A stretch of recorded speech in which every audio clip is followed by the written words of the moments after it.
The fault. We believe that all men are created equal. To the magnificent mosaic that is America. From radio beacon to radio beacon. I have a dream today. Change has come to America. Believe me. Knock, knock. Who's there? It's a figment of your imagination. Randi Rhodes Show. Turn up your mind. Happy Monday, you bastards. Shimon Prokopez is the man who has been covering this hearing who just dropped the bomb. So for people who are just tuning in, I know, I'm looking at your face, mine's the same. People who are just tuning in, what the heck happened? So these were arguments that were ongoing all morning, and Michael Cohen's attorneys tried every which way not to release this name. They one point claiming it was embarrassing, another point saying that it was privileged information, and the judge each time basically shot them down. We even the media here, the New York Times, us, CNN, other folks, we had our lawyer get up and argue, and the judge agreed that this name should not remain sealed, that it was a name that needed to get out, that just the mere fact that you represent someone, a client, does not make it privileged information. And in stunning fashion, she ordered Michael Cohen's attorney to say the name in court. He at one point offered to put it in an envelope and give it to her. He wanted it to remain sealed. She said, no, I'm ordering you to release the name. And he stood up and he said the name, Sean Hannity. And there was obviously a lot of reaction from people in the courtroom. I mean, really, most of the people in the courtroom is press. There are some spectators, obviously Stormy Daniels, sitting in the back of the courtroom next to her attorney, Michael Hannity. But I could tell you, certainly that name shocked everyone. Several of us from the media got up, walked out to just get out here and try and report this information. Now, to be clear, we don't know what connection, in what way Michael Cohen was representing him, but it was a recent representation because it relates to some of the material, perhaps they were arguing that may be privileged, and that's why his name shouldn't be out there. The FBI recovered 10 boxes that they removed in total from the 3 locations that they searched. We also learned that there are hard drive devices that they imaged from some of the locations. So essentially they didn't even take those hard drives. They just basically copied them. Whatever was on there, they then put it on their hard drives, and also other electronic devices that they have. And then, a couple of more details about the case, Brooke, in that this really, they're saying, the prosecutors, is that this does not center around Michael Cohen's legal work, that the investigation here centers around his personal dealings, his business dealings, and his financial dealings, as an argument as to why this whole notion of privilege should not apply. Really, in the end, Brooke, what's happening here is this emergency relief that Michael Cohen has filed is slowly backfiring on him. This is from Gloria Borger, from a source familiar with Hannity's legal relationship with Michael Cohen. Quote, Michael Cohen has never represented Sean Hannity in any other manner involving a third party. Hannity has occasionally asked Mr. Cohen questions concerning the law that Mr. Cohen indicated would be privileged. Oh, my God. Oh, my God. Oh, my God. So here's where we are. Okay, so I prepared an entire show beginning on Friday for Monday, because that's who I am. It's what I do. Taking only a brief break in the afternoon on Sunday to play with my new Instapot. I get it now. I understand all the beautiful buttons. I get what everything does. And then sitting down to watch James Comey on ABC with George Stephanopoulos, that 5-hour interview mashed down into one. They should have ran it all 5 hours, because they would have had viewers through the ceiling. I mean, it's just unbelievable. Okay, so we have all that. And then we were, Friday night, of course, we were preparing to tell you that, okay, so Friday I leave, I go meet my friends. We were going to actually go, there's a guy here running for governor. His name's Philip Levine, and his videos are, I would love to know what his marketing budget is, because you can't watch one single video from any place on the YouTube, because, they know your address, they know your zip code, they know that you're in Florida, and he spent a fortune to identify all people living in Florida who need to see his ads over and over again. So Philip Levine is running for governor as a Democrat. And I see his commercials every freaking where. And so we sign up to watch his candidacy and watch his campaign and all this stuff. And we get a little note that they're going to have a little get to know you thing down here in Del Rey where we work. After the show, and that we should come down there. So after the show, we go down there to go meet Philip Levine and see what kind of a, Democratic candidate he's going to make for governor. He's obviously, trying really hard. And so we get down to Del Rey, and there's this big street fair. Whoever his advanced people are, they're not as good as his marketing people, because you can't get anywhere near the street that this little get-together is on. So, we're thinking we'll park, 40 blocks away and we'll Uber back to, and then we go, well, what good is that going to do? The Uber can't get through. If my car can't get through, what is a magical Uber? It's going to like drone me in there, So then we go to Boynton, we go to B-Town to get some barbecue. And so, it's me, Karen, Steve, Howard. We're sitting there at Troy's Barbecue. By the way, if you've never been there and you live around here, it's on Woolbright and 23rd. Oh my freaking God. And the kid that runs that place is like amazing. It's his dad's business. He bought it from his dad. He's like, it couldn't be more than like 27 years old, this kid. Really amazing kid. And we're talking him into running for city council. Okay. So we have this, real nice night out and everything's wonderful. I get in the car around 9:00 and I hear the president. I hear the freaking president on the TV. And I hear him say, I lobbed some missiles. Tonight, I want to speak with you about why we have taken this action.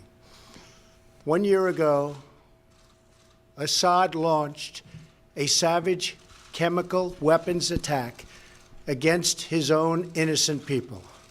The United States responded with 58 missile strikes that destroyed 20% of the Syrian Air Force. Okay. So right there, like the first sentence is a lie. We lobbed 59 Tomahawk missiles into Syria on an airbase where there were no aircraft and damaged the runway. And then the Russians came and they repaved it. And they were back, launching flights from that same runway the next morning. So I realized, oh my God, I think we just went to war in Syria. I'm like freaked out. How dare I try to do something after work on a Friday, the 13th, with Donald Trump as president? I mean, really, how stupid, Randi, can you be? So I tell my friends, just come to my house. Just come to my house. And we're going to sit there. We watch war TV for about an hour. And then I see the Joint Chiefs come out. Dunford comes out. Mattis comes out. And, I hear the president say this is going to be a sustained thing. And I go, oh, crap, we really went to war. Where is the Congress? Why didn't he get an authorization to use military force? Blah, blah, blah. All these things are going through my mind. And then Mattis comes out and he goes, no. Never mind what the orange man said. Never mind, okay? Because, he lies. This is a one-shot deal, and we had specific targets, and there were 3, specific, and we wanted to go after some of the chemical weapons storage facilities, and that's that. We gave it, and people start asking, well, what was your proof? What chemical weapon was used? What chemical weapon was used? And Mattis doesn't want to say. He's like, it was something. It was something. And, obviously it caused damage to, some people and they were suffering. And yes, but what was it? What was it? Turns out it was chlorine, which is not a nerve agent. All right. Make a long story short, this is Trump having a little fit and trying to change the subject on a Friday night. All right. So I realize, that we aren't going to go to war in Syria. I'm like, phew, that's good, and I start watching, junk TV with my friends, trying to relax a little bit. All right, Saturday is kind of quiet, so I start doing the research on Syria and all that stuff for today. Yesterday, of course, was Comey Day at my house. Had to make a big roast, had to have a family dinner, used my Instapot. It's magical, gotta say. And then I sat down to watch Comey. Well, that was incredible. And, I'm sitting there and I pull all the clips for you. And Scott's going crazy this morning and we're getting off. And then we find out, he did another interview right after the ABC. He did a sit down with USA Today.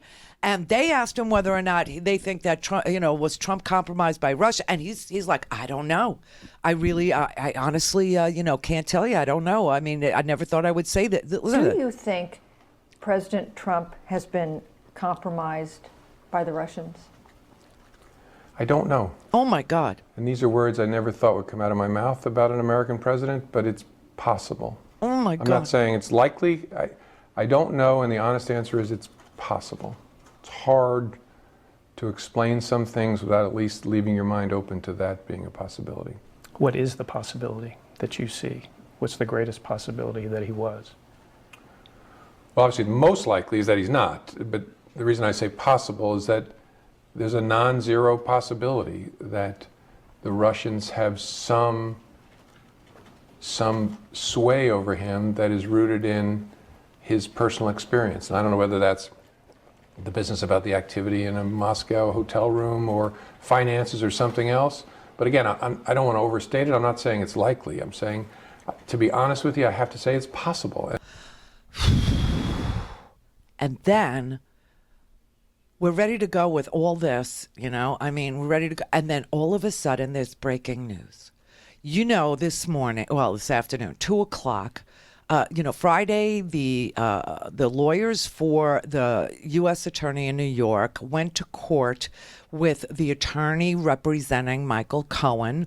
They're arguing that whatever Michael Cohen had in his office was attorney-client privilege material, and that this taint team, you know, the team that stands in between the asshole and the balls, the taint team, is not to be trusted because Michael Cohen's got all these clients, and all of them will have their attorney-client privilege revoked, because there's no way that the team can keep it quiet, even though that's what they're sworn to do. They have no trust, they have no faith that they will not leak, whatever. So Kimber Wood, who is the judge, she was supposed to be our attorney general at one point. I believe back in 1993, Bill Clinton suggested Kimber Wood, to be the nominee for attorney general, and she didn't pass muster because she had. This is back in the day when something, so simple as hiring a nanny who didn't have a green card or hiring a nanny who wasn't a permanent resident,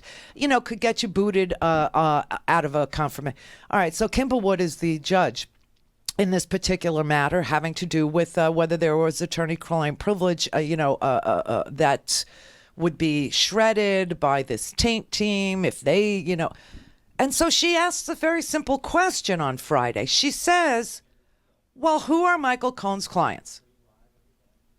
How many clients does he have? The attorney for Michael Cohen says, oh, well, I can't answer. I'm not prepared to answer that question. She's like, but you're in here trying to say that he's got all these clients that, you don't trust the DOJ to look at these, papers and protect their identity or protect their, matters that came before But we don't even know, it's been suggested that Michael Cohen only has one client.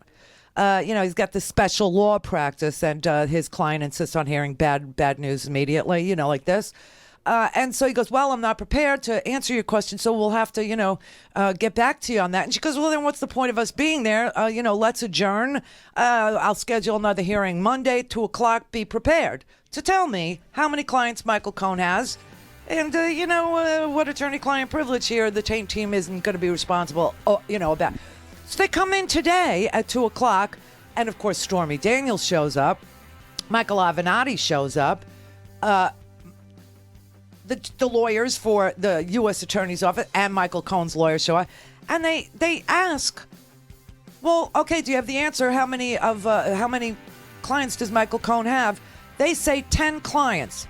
She says 10 clients? Well, 7 of them were Michael Cohen doing business consulting, not legal work. Well, business consulting isn't protected under the privilege. That leaves 3 clients. Who are the 3 clients? Well, Donald Trump is one. Okay, who's number 2? Well, this guy Briotti, who, he paid off a Playboy model too. Who's the 3rd client? Oh, well, we don't want to tell you. We don't want to tell you. Clear for takeoff. Randi Rhodes Air Force. Air Force. RandiRhodes.com.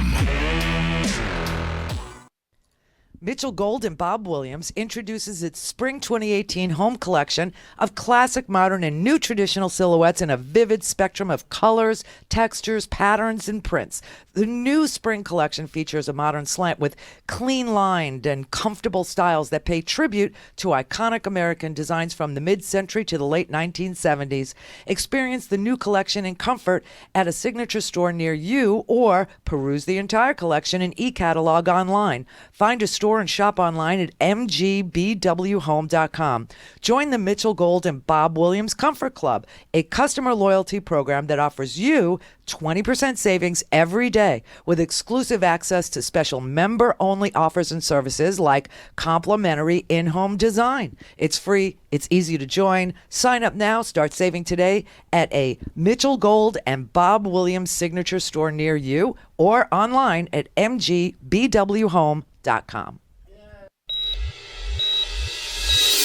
Hello, I'm Casey Hobbs. And I'm Shane Mason, and we're the hosts of Nurse Talk Radio. Here's what we're talking about this week. Well, that music can only mean one thing. It's time for Healthcare in America with Donna Smith. Donna, welcome. Thank you so much. It's good to hear you. Okay, Donna, I'm anxious to see what the catch is here, because I know there has to be some kind of a catch. Air conditioners for people with asthma, healthy groceries, ride to medical appointments, and home-delivered meals may be among the new benefits added to Medicare Advantage coverage when the new federal law takes effect next year. Is this true? Isn't that wonderful? My gosh. Yes, there is some truth to that some of the insurers who are offering Medicare Advantage plans will indeed be enhancing benefits to try and entice more people on Medicare to sign up for their version of Medicare Advantage. And as a result, a lot of people are going to look and say, hey, I would love to have access to a better exercise program or a better delivery of meals for my elderly mom or whatever it may be. Folks are going to be very, very attracted to that. But then what's the catch? Then they take away like the 90 days you get for rehab after 3 days of a hospital stay or something like that? Well, there's always a catch. And yeah, I know everybody at Nurse Talk has been watching long enough to be astute to know that when the insurance companies are happy, we need to dig deeper. And in this case, that's certainly true. Insurance companies are going to get a little bit more money again for administering Medicare Advantage programs. Their average increase in what they're going to be paid by the federal government for administering Advantage plans is about 3% more than what they've been getting. All things Randi at RandiRhodes.com. Go for launch. Speaking truth to power, the Randi Rhodes Show. So you got 3 clients. Who are the 3 clients? Well, obviously Donald Trump is one, and this guy Briotti, who paid off a Playboy model who apparently he impregnated and gave her money to have an abortion. This is the former vice chair of the Republican National Committee. The key word there, Republican, okay, the family values people. He paid some Playboy model that he was, having an affair with to have an abortion. It was an abortion, Michael. It was an abortion, and it was a son, and I had it killed. Yeah. So who's the third client? Who's the third client? The lawyers don't want to say. Well, we'll put the name in an envelope and we'll hand it to you. Why are you putting the name in an envelope? What is the big damn deal about who this third client is? Well, can we whisper it into your ear, Judge Woods? No, you can't whisper. Who is the client? There is no attorney-client privilege that says that you can't name the client. It has to do with the matter you're representing them on. This is what you can. Well, who is the third client? So, first of all, she says, Cohen seems to appear to have very few clients, right? Other than the president. And by the way, they have not, the team, the FBI team that raided Donald Trump, that raided Michael Cohen's office, they have said to the judge that they did not uncover any emails between Donald Trump and Michael Cohen, suggesting that the risk of violating attorney-client privilege was slim to none. That's a very important thing for you to remember when arguing with your crazy friends who know nothing about the crime fraud exception to the attorney-client privilege or attorney-client privilege and what it actually includes. And so they said that they were investigating Michael Cohen on business dealings, bank fraud, wire fraud, campaign for finance violations. And by the way, Michael Cohen is still the vice chair of the Republican. I mean, he's still fundraising for the RNC. I mean, it's just the whole thing is such a mess. So they say, well, okay, so we know Briotti, we know Trump. There were no emails uncovered between Donald Trump and Michael Cohen. So what is are you looking to protect the third client? Who's the third client? We don't want to say. Can we whisper? Can we write it in Morse code? Can we send up smoke signals? Maybe I could tattoo it on my ass, and then after I'm done, I'll come and show it. No, who's the third client? Shimon Prokopez is the man who has been covering this hearing, who just dropped the bomb. So for people who are just tuning in, I know, I'm looking at your face, mine's the same. People who are just tuning in, what the heck happened? So these were arguments that were ongoing all morning, and Michael Cohen's attorneys tried every which way not to release this name. They one point claiming it was embarrassing, another point saying that it was privileged information, and the judge each time basically shot them down. The media here, the New York Times, us, CNN, other folks, we had our lawyer get up and argue, and the judge agreed that this name should not remain sealed, that it was a name that needed to get out, that just the mere fact that you represent someone, a client, does not make it privileged information. And in stunning fashion, she ordered Michael Cohen's attorney to say the name in court. He at one point offered to put it in an envelope and give it to her. He wanted it to remain sealed. She said, no, I'm ordering you to release the name. And he stood up and he said the name, Sean Hannity. Oh, my God. Oh, my God. So the lawyer for Michael Cohen is suddenly Destiny's Child at Coachella, is what it is. Say my name, say my name. Don't flag me. Oh, my God. So the third client, Michael Cohen apparently only had 3 clients. Now, here's what's interesting. The 2 clients he had, or has, Donald Trump, he used Michael Cohen to pay $130,000 to Stormy Daniels. Michael Cohen says his client, Donald Trump, did not know about that payment, did not know that, well, I guess he's got a 4th client, Danny Dennison, right? Did not know that any of this was going on, that Michael Cohen represented Donald Trump without telling Donald Trump, even though the bar requires that the attorney explain to the client what actions the attorney is going to take on behalf of the client to solve the client's problem. And after an explanation of what they intend to do, they have to explain the pitfalls, like the pros and the cons. And then the client can have, an educated view of what that step might entail and say yes or no. According to Michael Cohen, none of that happened. Now, the only other client that we know of now that Michael Cohen had from 2017 to 18, he said he had 10 clients. But it was determined that 7 of those 10 were business consultations. He was consulting people on their business dealings, God only knows. But that they were not, he was not acting in his capacity as an attorney, except to Donald Trump, for the purpose of Stormy Daniels' payoff, and also to this, the other Playboy bunny that, Briotti admitted, the vice chair of the Republican National Committee, admitted that he had a relationship with. He will not address whether or not he impregnated this woman.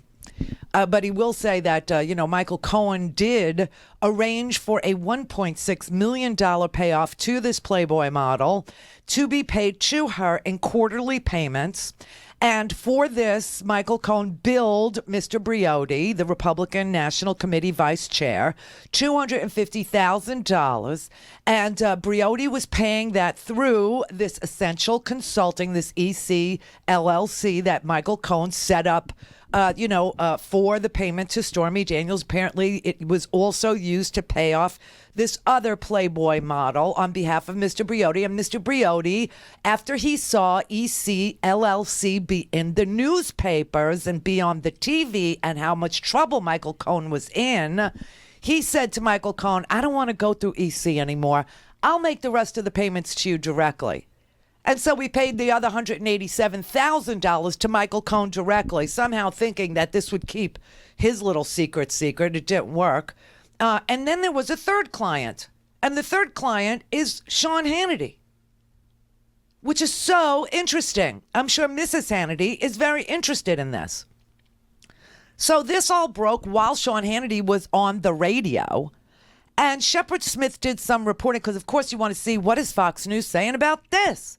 Why does how can Sean Hannity have Michael Cohen as a lawyer? He sits on that channel and advocates for Michael Cohen without disclosing to his audience that Michael Cohen is his attorney. How is that possible? How is that even passing the smell test for the Fox management? You know what I mean? He's defending Michael Cohen. He's trashing Stormy Daniels. And all of a sudden, Sean Hannity is also a client for God knows what reason. So Sean is on his radio show, and apparently, Fox News called him, and I'm sure they called on the hotline, which is a direct line to you, no matter how busy your phone lines are, that your family can call in on. And they asked for a comment from Sean Hannity about the fact that today in court, he was outed as being the third client of one of only 3 clients that Michael Cohen has, 2 of them being payoffs to a former porn star, a former Playboy model, and then Sean Hannity. Yeah. So Sean Hannity on his radio show denied that he ever really entered into an attorney-client, relationship with Michael Cohen, that, he talks to Michael Cohen. Michael Cohen gives him business advice, but Michael Cohen never billed him for services. He never really hired him in the traditional sense of an attorney and a client, and he never invoked attorney-client privilege with Michael Cohen. So he doesn't know why Michael Cohen's lawyer didn't want to tell Judge Kimba Wood that the third client of Michael Cohen out of all, he only has 3, is Sean Hannity, who defends Michael Cohen every day on his TV show, who defends Donald Trump every day on his TV show, who defends Michael Cohen's clients every day on his TV show. And it turns out he is one of Michael Cohen's clients. What a freaking mess. What an absolute disgusting mess. I keep asking people who watch that ridiculous channel, when are you going to get sick of being lied to? When are you going to get sick of being told absolutely the 180 of the truth, the complete and total opposite of the truth, just because they think that keeps you watching? They think that, it's just so sick. It's so sad that this is what goes on. So I don't have any idea how Sean Hannity is a client, or if he is, or why Michael Cohen's lawyer tried to protect the identity of Sean Hannity as a client of Michael Cohen's to the court if Sean Hannity isn't really a client of Michael Cohen's. I mean, this makes no sense. And the real fact is that Michael Cohen only has 3 clients. And one is Donald Trump. The other one is the vice chairman of the Republican National Committee. And the third one is the Republican mouthpiece on the freaking cable news circuit.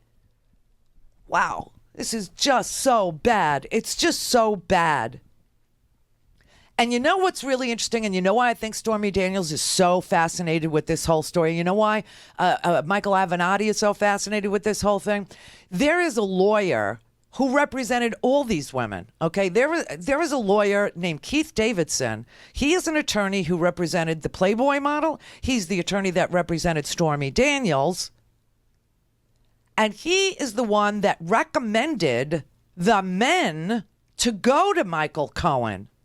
Recommended, okay? This is very strange how the lawyer for the women is recommending the men who are on the other side of the issue to Michael Cohen. Something very evil and unholy is going on here in the legal community, I must say. Because here's Keith Davidson, who was representing Stormy Daniels and Karen McDougal, and referring the men who would sit on the opposite side of the table from his clients to one Michael Cohen, which makes it just so such a fascinating tale about how Michael Cohen gets clients and who these clients turn out to. I mean, it's so bizarre. Now, also on Friday, okay, here's another little tidbit that went by the wayside now. But also on Friday, BuzzFeed was reporting.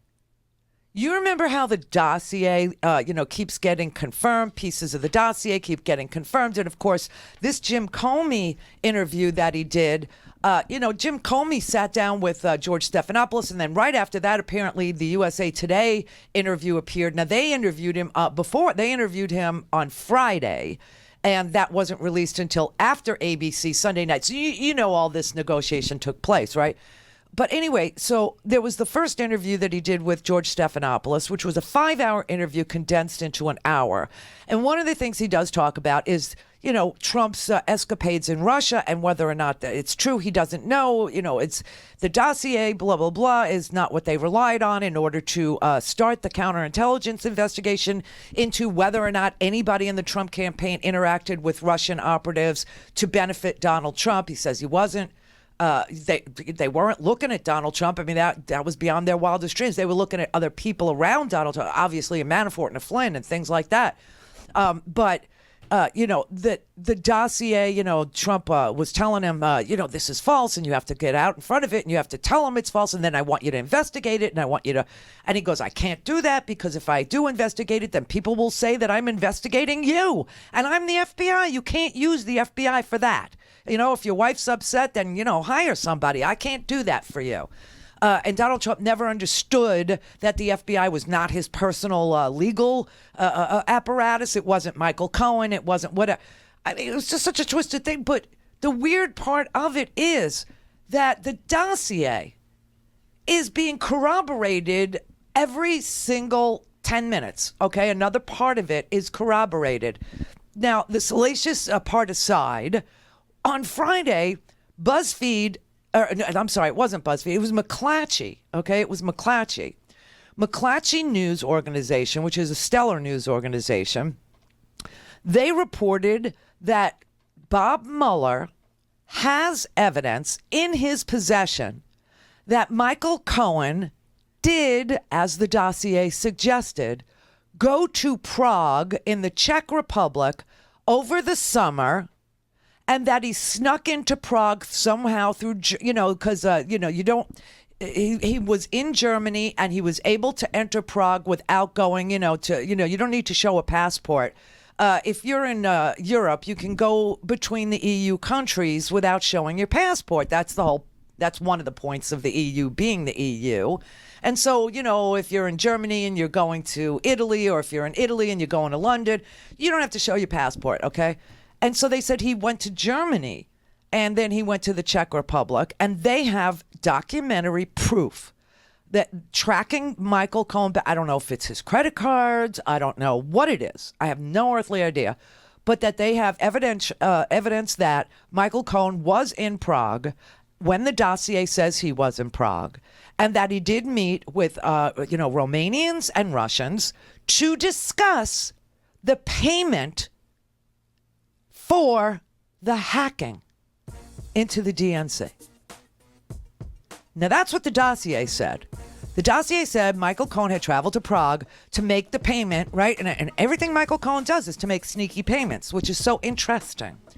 So they said that, so the McClatchy reported out on Friday afternoon late that Mueller now has evidentiary proof that the dossier, that portion of the dossier was true, that Michael Cohen did go to Prague and that he did meet with Russians and a Romanian hacker in order to pay them for their work. Now, obviously, he would not have represented them as a lawyer. No, he was doing business with them at the behest of Donald Trump, or at the behest of the Trump campaign, or at the behest of, I don't know, Paul Manafort, or who knows. But that he was paying them for the hacking?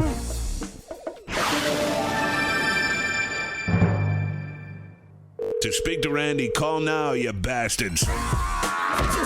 561-270-3844. Hello. The Randi Rhodes Air Force. Oh, you're baking me crazy. Oh, yes, bacon lovers. It's that time of year. The time to stock up on the best tasting bacon jerky on the planet. And if you've had herky jerky bacon jerky, you know I'm not April fooling around. The tender cuts of pork shoulder are scrumptiously delicious and taste just like the home-cooked bacon out of your fridge, except softer and bendier. It's the perfect snack on its own. It's a great complement to your egg breakfast on a BLT sandwich, or dice it up, put it on your egg or potato salad or in any of your salads. One-of-a-kind bacon jerky. It comes in generous 12-ounce bags, and all month of April you get $5 off every bag. No promo code needed. So stock up now. Take advantage of the savings. Customers receive free shipping on 2-packs or more of anything on their website. So check out the beef jerky, the smokies, the buffalo, the elk, the venison, and the turkey jerky as well. Thank you to all the loyal customers who patronize Herky Jerky, and welcome to all the new ones. Go to herkyjerky.com now. Whether you're listening to me, Mark Levine, each Monday and Wednesday, or me, Leslie Marshall, each Tuesday, Thursday, and Friday, you can hear us 3 to 4 p.m. Eastern Time on the Progressive Voices Network. Here's a sample of what you'll hear. FBI agents raided the office of President Trump's personal lawyer. Now, first of all, this does not come from Muller. For those that, like the president, have a knee-jerk, I'm not going to sit down with him. Maybe I will fire him, the child that we have in the White House as president. And by the way, this is not a breach of client-attorney privilege. Although this is a federal attorney's office, it is the public corruption unit of the Manhattan Federal Attorney's Office. They sought the information about Karen McDougal. She's the ex-Playboy model who claims she carried on a nearly year-long affair with the president shortly after the birth of his son in 2006. Agents were also searching the office of Michael D. Cohen, the attorney, for information related to Stephanie Clifford. She is the woman known as Stormy Daniels, and she also said she had sex with the president while he was married. This can't just be about an affair with either of these women. Okay, technically adultery is illegal in almost every 50 states, but it's not enforced. This has got to be more about misuse of campaign funds, bribery, if there was any kind of violence threatened or paper trail. There's got to be something more for this to be signed off on and for this to go as fast as it has. Can this help?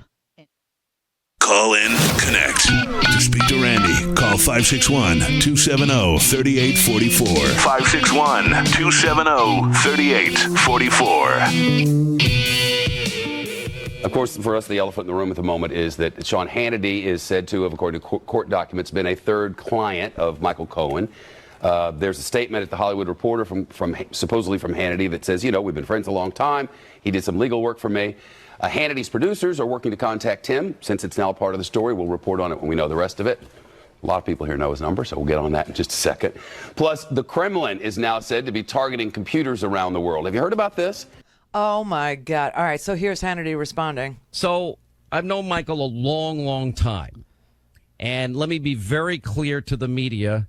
Michael never represented me in any matter. I never retained him in the traditional sense as retaining a lawyer. I never received an invoice from Michael. I never paid legal fees to Michael. But I have occasionally had brief discussions with him about legal questions about which I wanted his input and perspective. And I assume that those conversations were attorney-client confidential. Why? And the other thing I will need to point out to the media that is apparently going insane over this, not one of any issue I ever dealt with Michael Cohen on ever involved a matter between me and any third party. So he's saying that he didn't pay off any women for me, is what he's saying there. But why would he think that he was having attorney-client privilege conversations with Michael Cohen if he was asking about legal advice that he didn't get billed for, or that he didn't pay for, or that he didn't expect to get paid? And then go and defend Michael Cohen and trash Stormy Daniels and Michael Avenatti and all the people that are on the other side of Michael Cohen's legal docket there. I mean, this is very strange. It's just a weird ass story. Okay, so add to that the fact that on Friday we learned that according to McClatchy's reporting, that Bob Mueller has evidence that Michael Cohen did go to Prague in the summer to meet with Russians and a Romanian hacker in order to effect a payment to them for their efforts for hacking into the Democratic National Committee. That's amazing. And here's another little one that is just so crazy. BuzzFeed reported on Friday as well that while Trump was running for president, Michael Cohen and Felix Sater were working on a Trump Moscow building, okay, and that there were there were meetings, that Felix Sater was writing emails where he was saying that we could get Putin to endorse Trump and blah blah blah, and we should really get them together, and we can get money for we can get all of Putin's team to buy in on the Trump Tower deal, and boasting that he could get Putin to publicly praise Donald Trump during the campaign, right? And that was all in 2015 that Felix Sater emailed Michael Cohen and said, hey, we can get all of Putin's team to buy in on the Trump Tower deal. And then they were emailing each other. Can you believe two boys from Brooklyn are going to get Donald Trump elected president? Can you believe this is really going to happen? Well, it turns out that Felix Sater, who is cooperating with the FBI, who is cooperating with Bob Mueller, and always has been, as far as we can tell, an intelligence asset for the United States on various things. I mean, they have Felix Sater has told us that he got Osama bin Laden's phone number for our government, right? And that he had, figured out all kinds of intelligence with regard to Iran's nuclear ambitions. And I don't know, but this is what Felix Sater has said that he has done on behalf of America. All right, so Felix Sater is now telling people that he was able to contact a former Russian intelligence officer who was able to put Michael Cohen and the Trump team in touch with two banks that could finance Trump Tower Moscow, Gen Bank and VTB Bank.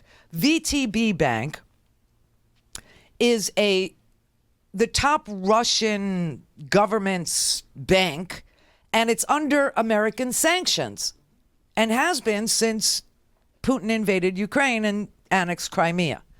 But there's a message between Felix Sater to Michael Cohen sent in early 2016 that mentions a contact in Russia who could help facilitate the deal. That individual is a former colonel with Russian military intelligence. Two sources told BuzzFeed, okay? Cohen also did not immediately respond to requests for comments sent through his attorney. Sater told BuzzFeed, I will not comment on anything related to ongoing investigations. But it looks like Sater contacted the former GRU officer, which is military intelligence in Russia, in 2015 to arrange for the financing for the Trump Tower deal while that bank, VTB, was on the Treasury's sanction list.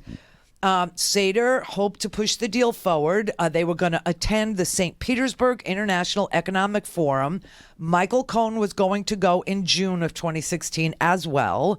It's the most important economic gathering that they have in Russia. It's regularly attended by business executives, top politicians, including Vlad. And the former Russian intelligence officer helped arrange for Sater and Cohen to get an invitation to the conference. And they did, but neither of them attended.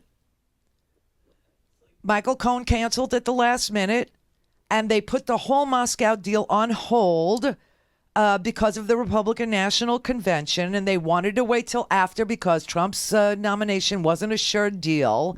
This is when they brought Manafort in, officially to get the delegates and all this stuff.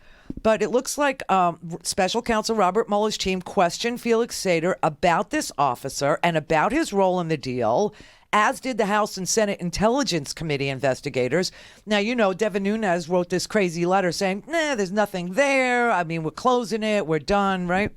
But BuzzFeed says that they have independently confirmed with 3 former U.S. intelligence officials that this did happen, and that the man who worked as a Russian intelligence officer, colonel in the GRU, was a double agent. And so as all this was going on, this Russian intelligence officer was telling our government exactly what Felix Sater and Michael Cohen were doing. Felix Sater said that he had met this officer in 1997 in Moscow, and that this officer introduced him to a guy named Milton Blaine. Milton Blaine is an American arms dealer who had contracts with the DIA, the Defense Intelligence Agency. And Mr. Blaine has died now. He died last year. But Mr. Blaine recruited Felix Sater to work as a confidential source for the U.S. government.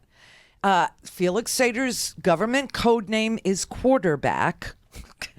I don't know why I need to know this, but they said that this GRU military colonel was a double agent, and that he had been telling our intelligence, officers what was going on the whole time that Michael Cohen and Felix Sater were contacting him to arrange for invitations to meet with Russian bankers, to meet with Vladimir Putin at an economic forum in Russia to get financing for Trump Tower Moscow, which suddenly got stomped on for some strange reason, and they didn't go forward after they got a letter of intent signed to build Trump Moscow. Remember?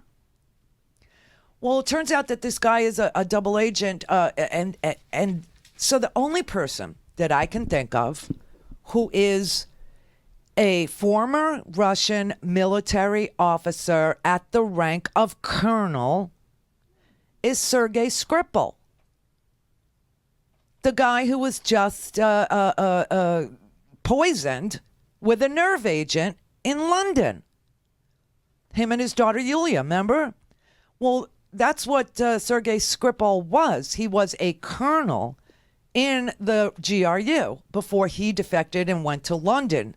He was, and then became a double agent. So because we have this special relationship with England, I wonder if they were sharing that intelligence that they were getting with from Sergei Skripal behind the scenes about everything that Michael Cohen was up to. And Felix Sater obviously, was a double agent, best I can tell. And that's how they know half of what they know. And that's why the investigation, the counterintelligence investigation started, not just George Papadopoulos meeting with, the professor in, where were they were meeting in London, I guess, and there was an Australian ambassador at the table, and he was, Papadopoulos is drunk, and he's saying, they got dirt on Hillary Clinton. And meanwhile, this professor, this guy, that gave Papadopoulos this information has disappeared. Nobody knows where this professor is. So now we go back to Comey, who isn't privy to the information that Bob Mueller has. All we know is that Comey was the originator of a counterintelligence investigation into the Trump campaign's dealings with Russia. And that came about because the intelligence community told the FBI the FBI's primary role is protecting the United States of America from all adversaries, foreign and domestic, within the United States. So Comey actually starts this investigation,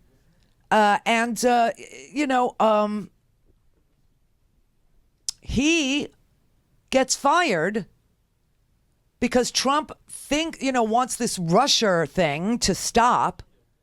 And so Comey doesn't know all that's gone on in the last year, right? Comey was fired, I guess, May 9th or something like this? I think it was May 9th of last year. And subsequently, because Comey was fired, that's how we got a special counsel, Bob Mueller, appointed, because Rod Rosenstein apparently was briefed on the counterintelligence investigation that Comey had started, but it wasn't very far along. And that's why Comey didn't tell the American people that Donald Trump was under investigation, because he said he didn't know what he had. He didn't know if it was true. He had just started it. It had just began. And how could he go to the American people and say that Donald Trump was also under investigation as Hillary Clinton was also, how could he do it? Because Hillary's was closed and then reopened for a brief time, but very, very close to the election. And so he closes Hillary's 2 days before the election, but now he's opened one into Donald Trump. But it's a counterintelligence investigation, and he doesn't know what he has yet. He doesn't know if any of this is true. All he knows is, and I guess what he knew was, he had George Papadopoulos. He had an Australian ambassador telling our intelligence agencies that Papadopoulos was a foreign policy advisor on Trump's campaign, and that he got drunk and he was sitting at a table and he was bragging in front of this Australian ambassador that he knew the Russians had dirt on Hillary Clinton and they wanted to give it to Donald Trump, and they were looking for a conduit. They were looking for a way to do it, to work with Donald Trump, to support Donald Trump, to, push out information that was negative about Hillary Clinton in order to elect Donald Trump. And now it seems like Felix Sater was also behind the scenes. And he was giving information that Michael Cohen was doing business consulting with the Russians on the Trump Tower Moscow deal, and that he knew that there was an introduction made by a former colonel in the GRU to the Economic Forum in Moscow to get the financing from a bank that was under U.S. sanctions in June. And somebody must have tipped off Michael Cohen, because he doesn't go to that. But now we think he did go to Prague to pay off the hackers in 2016. And that's why his offices were raided. And they think that, and they're trying to explain to the judge today that the reason why they didn't issue a subpoena, because some people are saying, well, Michael Cohen is actually saying, I would have complied with the subpoena. Why didn't they just subpoena me? Why did they have to just bust in? Why did they have to do it so, like the way that they did? Why did they have to do a raid? And it's obvious that they knew that Michael Cohen would destroy the documents, that Michael Cohen would destroy the recordings. That's another little thing that's been reported, that Michael Cohen recorded conversations. Idiot boy actually has phone conversations. He says he used it as leverage. I say he used it as blackmail. I wonder if Sean Hannity's on any of those tapes getting, some legal advice that he never paid for, but doesn't involve a third party. I wonder if the legal advice was, what do I say on the TV tonight about all this? Okay, so this is what we want to do. We got to cover this up, can you imagine what's on those tapes? But things do not end well for Fox News, people. Did not end well for Bill O'Reilly. Did not end well for Roger Ailes. It will not end well for Sean Hannity either. It's not going so good for Laura Ingraham, okay? This is not going well. So that brings us up to the Comey interview, which, if you knew all that when you watched the Comey interview, I think it would have been extra special for you. So that's why I wanted to tell you all this and then play you the Comey interview, because it's so interesting. And, like I said, this thing was 5 hours long. We only got an hour. Clearly it was edited. And I wonder if the part about the New York FBI and the Wiener laptop was very, very strictly edited to protect an ongoing investigation into James Kallstrom and one Rudy Giuliani. Because he discussed how he wished Anthony Weiner didn't have a laptop, but not much more about that.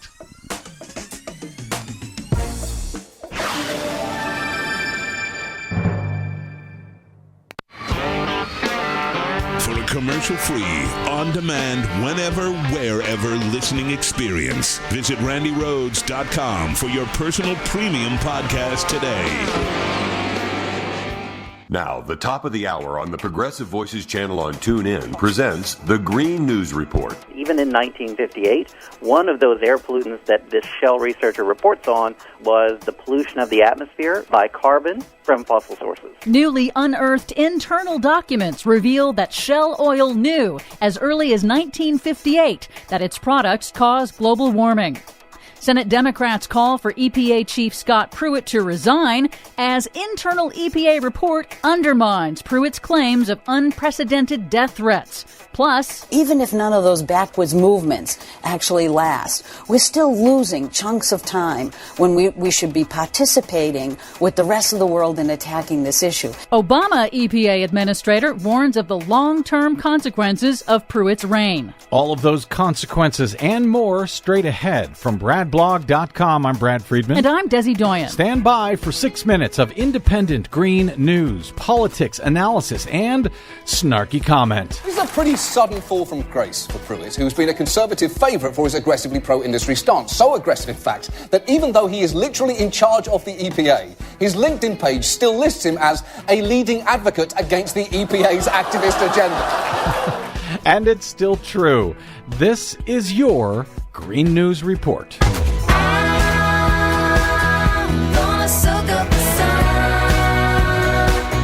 Okay, Desi Doyen, we know that Exxon knew, we know that Mobil Oil knew, and now we know that Shell knew too. Yep, a stunning trove of internal company documents reveal that Shell Oil did know too. Shell's own scientists beginning back in the late 1950s warned company executives of Shell's significant role in causing global warming, and they urged immediate action to avoid catastrophic climate change impacts. Shell's researchers even accurately predicted that the oil industry would eventually face lawsuits and investigations for failing to act on that knowledge. But like ExxonMobil and the rest of the oil industry, Shell instead worked to publicly undermine climate science for decades. In an interview on the broadcast, Carol Muffett, president of the Center for International Environmental Law, said that these new documents provide evidence for the multiple investigations and lawsuits against the oil industry over climate damages. What we can now show, and this is very legally relevant, is that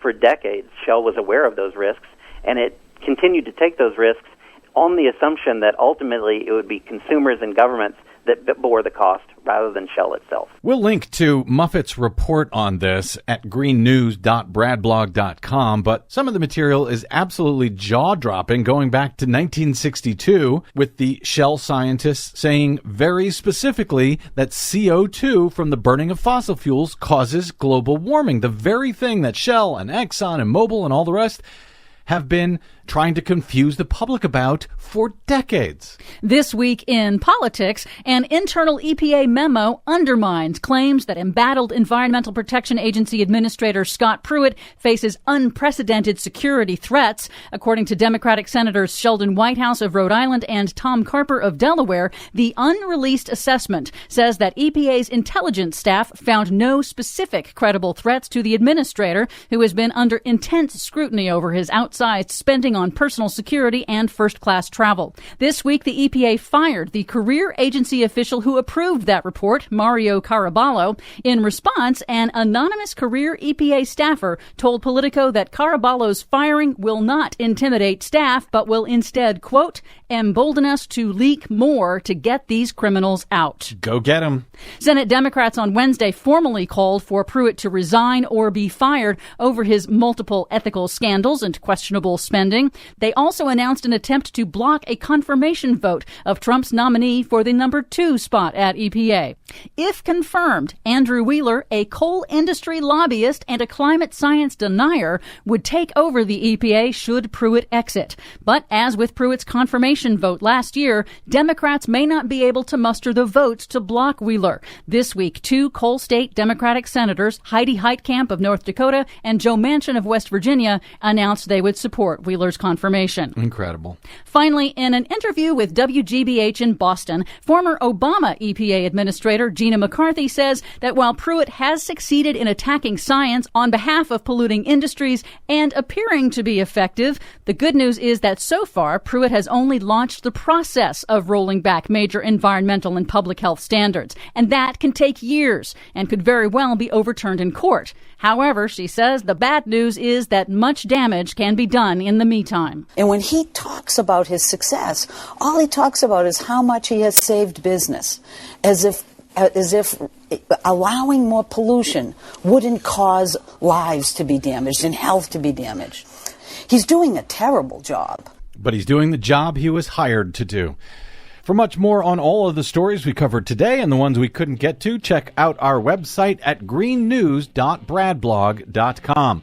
Don't forget you can download our reports anytime via Stitcher, TuneIn, or iTunes.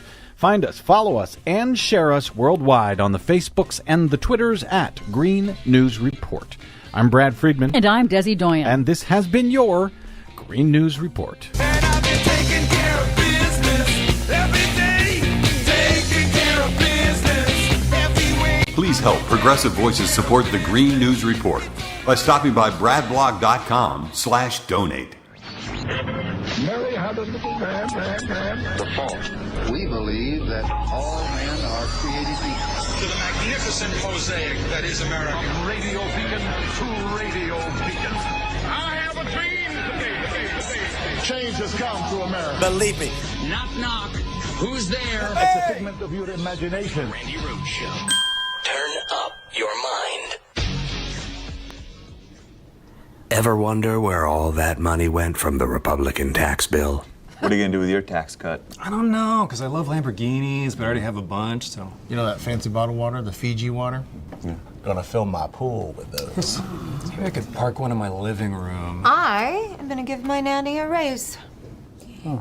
Kidding. I'm gonna get a bigger yacht. Do you like that one? Hey, Chloe, what are you going to do with your tax cut? I didn't get one. Oh.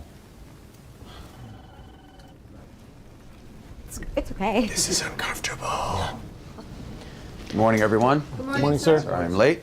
These teeth diamonds took forever. Oh. Yeah. Shine like a Lamborghini. Nice. I know, right? Wow. Really Thank nice. you. All right, where are we? Happy Tax Day, everybody. Happy Tax Day. What are you going to do with your refund?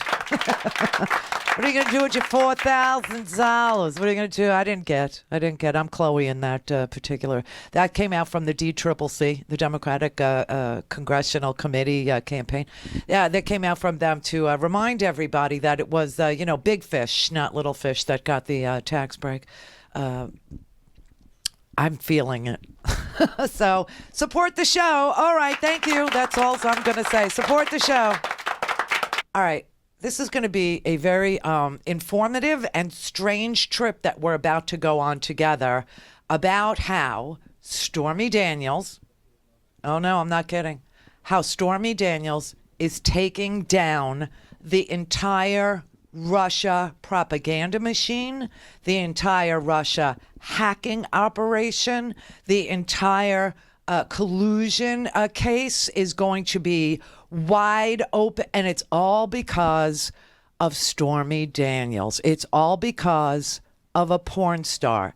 This is the height of the Me Too movement. This is like the best part of the Me Too movement, is that porn stars are not afraid to be human beings any longer and will put themselves out there as who and what they are without shame in order to take down a corrupt administration.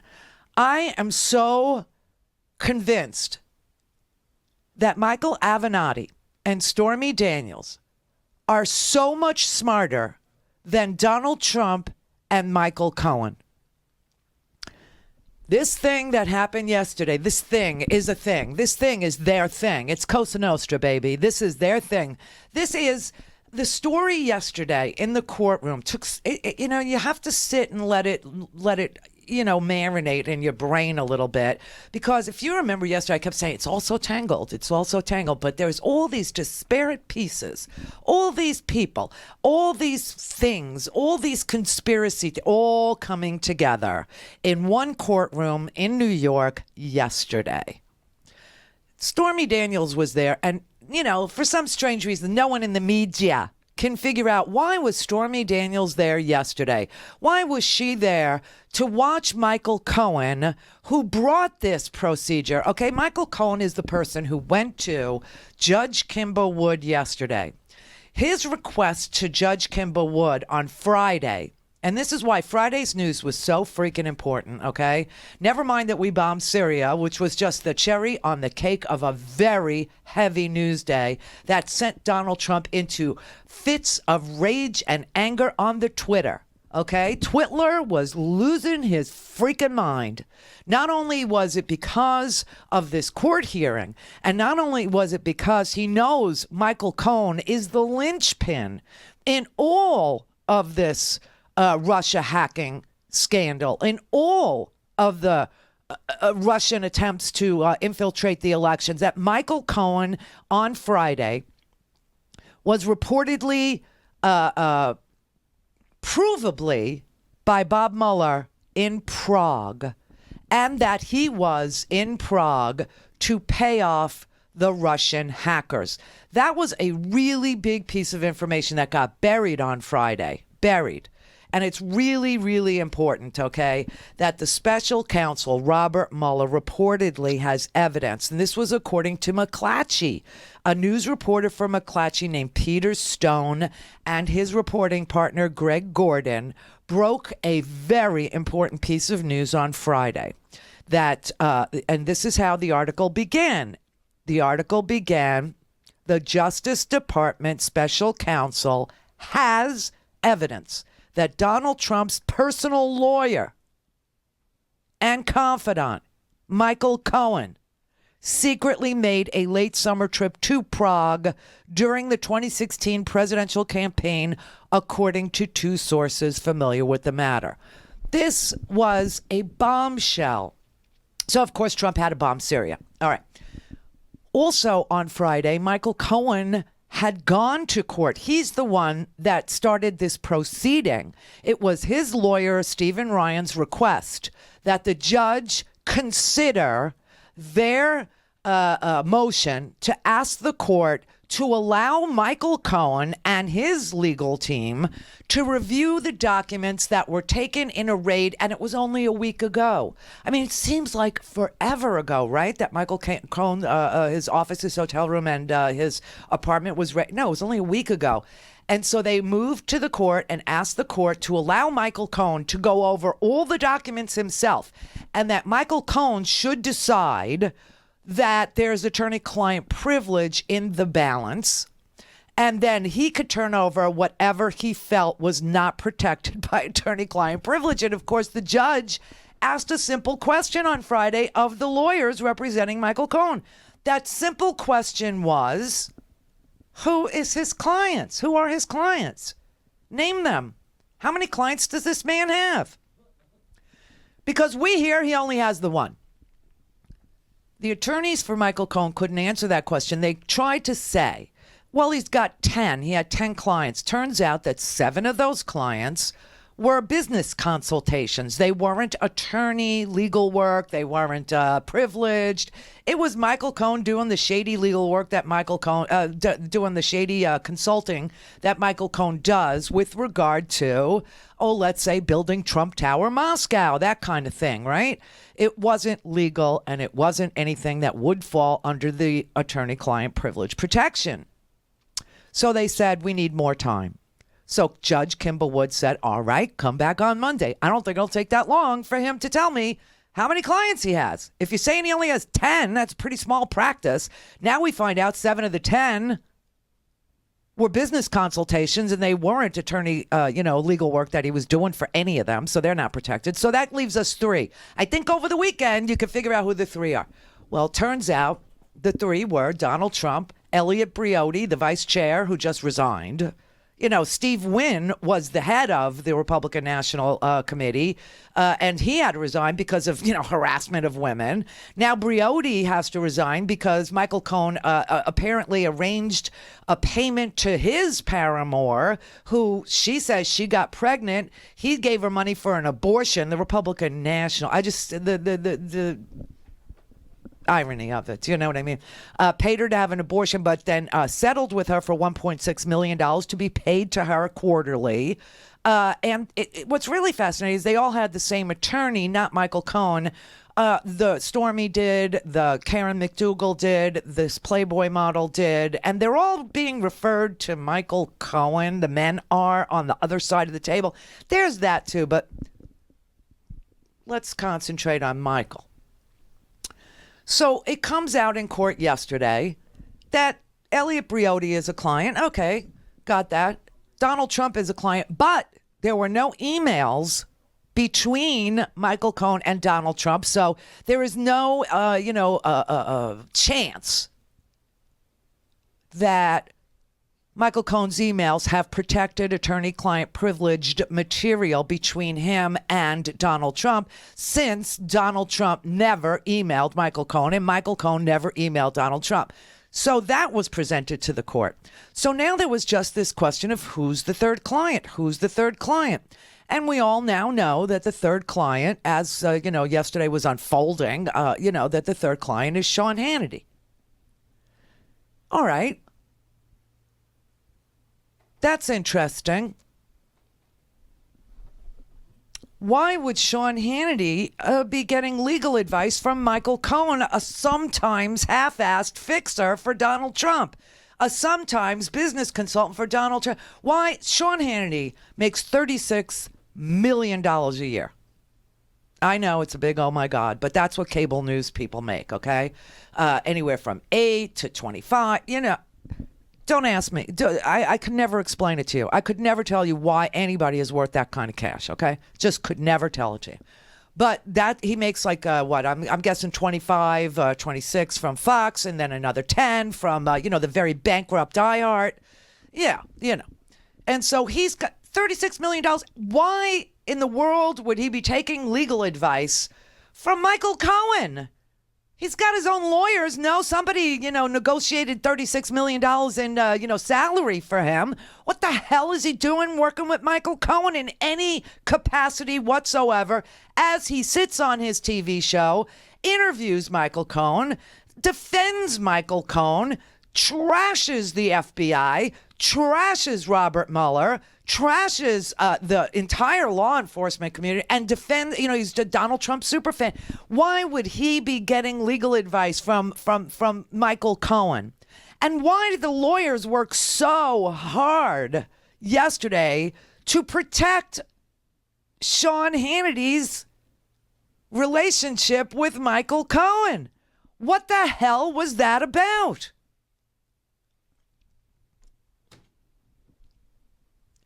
It seems to me that Sean Hannity and Michael Cohen have been working together on Russian propaganda and turning Fox News at 9 o'clock at night into a giant propaganda machine for the Russians. Michael Cohen, the New York investigation of Michael Cohen is for illegal business activities. It has nothing to do with the counterintelligence investigation that's going on in Mueller's office or at the Senate Intelligence Committee. It has nothing to do with the fact that Michael Cohen reportedly went to Prague and paid the Russian hackers on behalf of Trump. It has nothing to do with that. Mueller came across some financial dealings of Michael Cohen that are shady, that probably have much more to do with Stormy Daniels and the payoffs, and perhaps working with lawyers that were representing these women and then referring the men on the other side of the table to Michael Cohen. It has probably much more to do with his taxi medallion business and failure to pay taxes, or dealings with the Russian mob, business. but it has nothing to do with Mueller's investigation. That is a separate thing. And I have a very funny feeling that Sean Hannity is also part of Mueller's investigation. I have a funny feeling that Stormy Daniels and Michael Avenatti know this, and that Michael Cohen walked right into their trap yesterday in the court. Clear for takeoff. The Randi Rhodes Air Force. Air Force. RandiRhodes.com.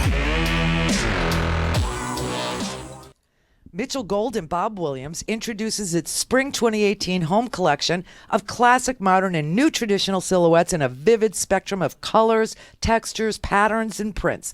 The new spring collection features a modern slant with clean-lined and comfortable styles that pay tribute to iconic American designs from the mid-century to the late 1970s. Experience the new collection in comfort at a signature store near you, or peruse the entire collection in e-catalog online. Find a store and shop online at mgbwhome.com. Join the Mitchell Gold and Bob Williams Comfort Club, a customer loyalty program that offers you 20% savings every day with exclusive access to special member-only offers and services like complimentary in-home design. It's free. It's easy to join. Sign up now. Start saving today at a Mitchell Gold and Bob Williams signature store near you or online at mgbwhome.com.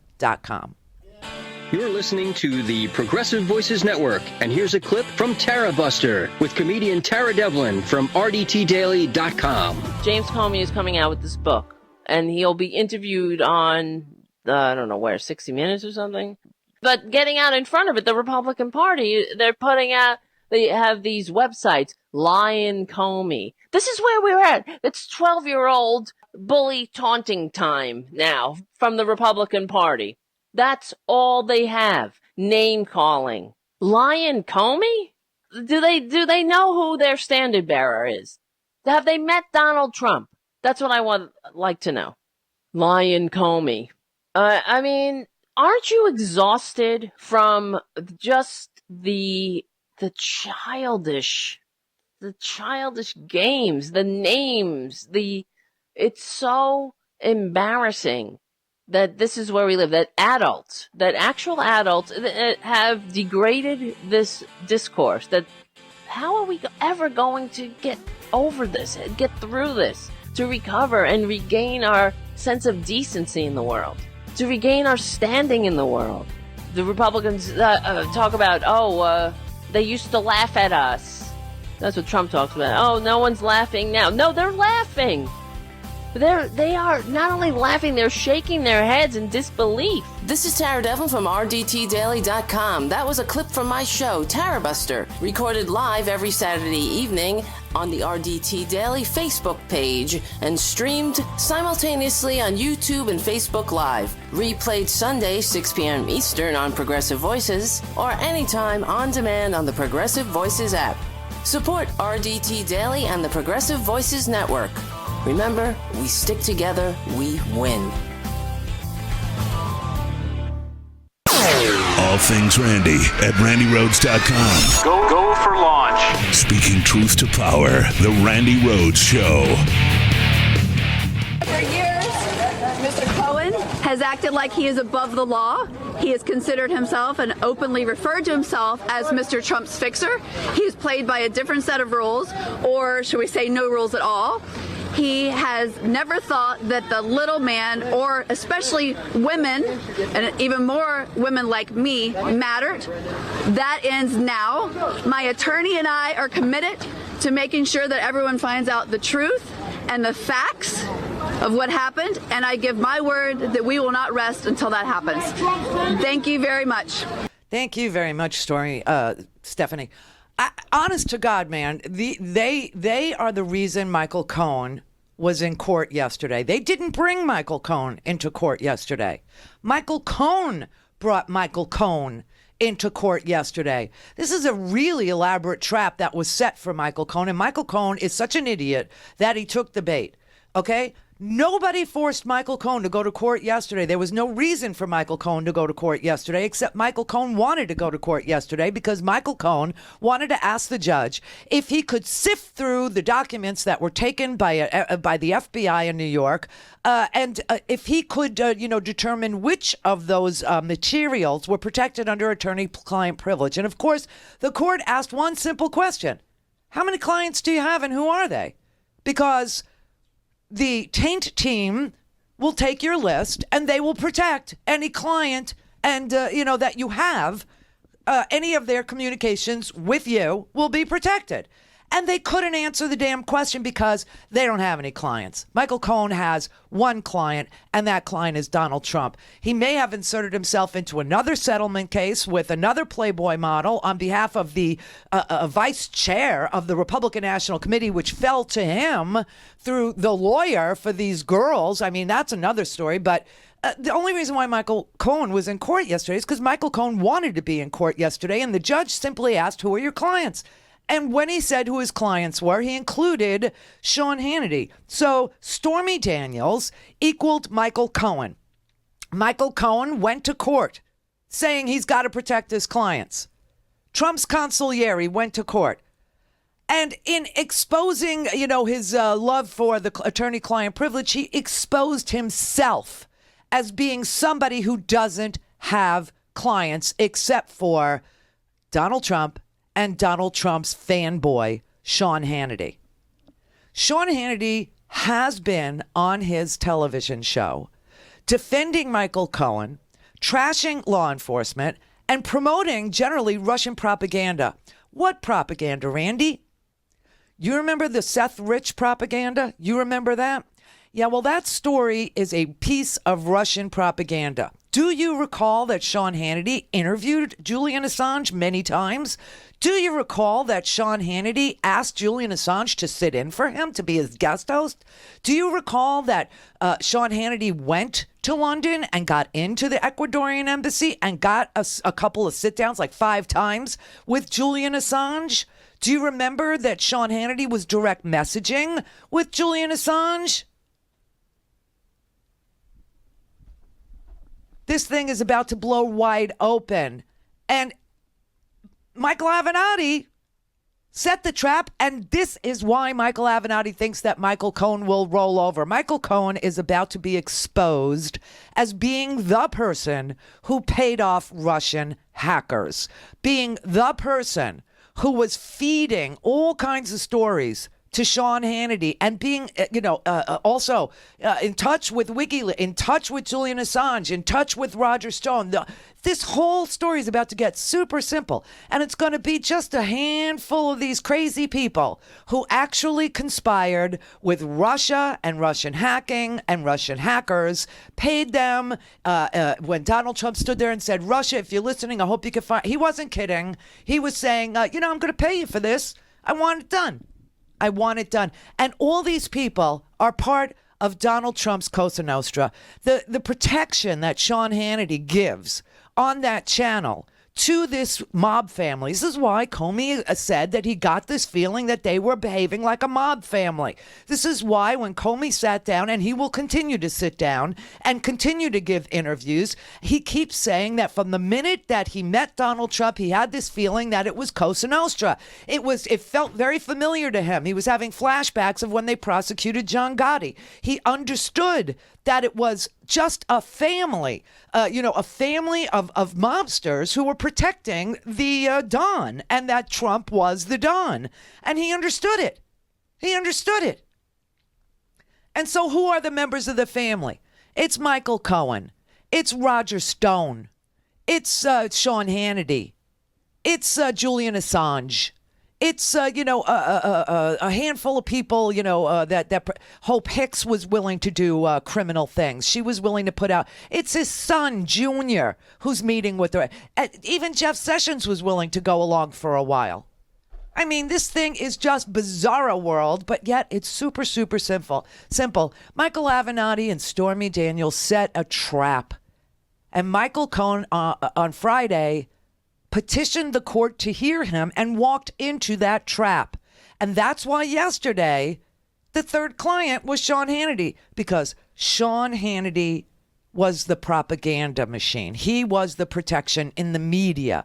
You know, remember in The Godfather, it's funny, reminded me of this scene. Remember in The Godfather, after Michael goes to the hospital because he knows, you know, there's been an attempted murder on his father, and he gets Enzo the baker to stand guard over his father, and he goes outside, and Sollozzo, you know, the cop, beats up Michael, you know, and tells him, you know, you better shut up about all this and blah, blah, blah.